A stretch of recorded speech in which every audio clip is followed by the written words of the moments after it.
For most people, New Year resolutions are made on New Year's Day, that is on 1st of January. But it's possible that the best time to make your New Year resolutions is actually in December.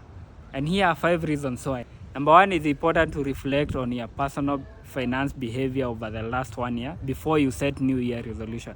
I'm sure most people had New Year resolutions in 2024. Maybe many of them have not been met by now, which is December 2024. It's important that before you set new resolutions, you realize where you fail, where you are successful at, so that by the time you start on a clean slate, you are better placed to achieve your resolutions. Number 2 is that December is a reflective time. So here you have a bit of more time to reflect on what you want, so that by the time you are deciding, this is exactly how I want my plans to be, you know what you need to do to get there, so that by the time you set your New Year resolutions, they are more aligned to what you want to achieve the next year. Number 3 is that you want to create a habit before you commit to it.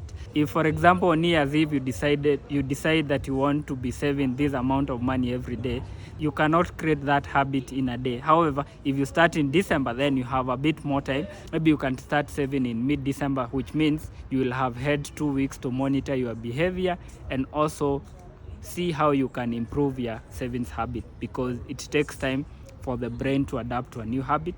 If you start in December, then it means by the time 2025 is coming, you have already established a rhythm which you can follow throughout the year.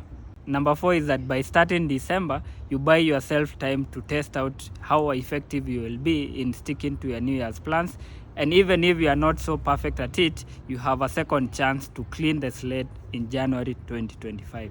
This is supposed to start in January, and now if you start to falter along, then we do not have a second chance to reflect on that, so that if you are to start in January and along the way you find you're having difficulty, it can be very difficult to retrace your steps. But now with December, once you commit to something and you're having challenges, because December can be a very difficult period to stick to a new habit, then you have a second chance to clean the slate in January. Number 5 is that there is a downtime that comes with the festive season. You are probably used to having a very busy schedule throughout the year, and now when you break for Christmas, you are having a long road trip or a long flight. You have more time to think or to gather your thoughts, and even over the Christmas period, there is a lot more time that you are breaking from a pattern, which can give you perspective exactly what you need in the new year and where you can get better when it comes to sticking to your New Year resolutions. And even the quality of these New Year resolutions, because you have had time to think without having all these other distractions, is likely to get better. Money254.co.ke has written more about how you can get better at saving, including the steps you can take to become better at sticking to your resolutions, especially financial resolutions. Click on the link provided to learn more.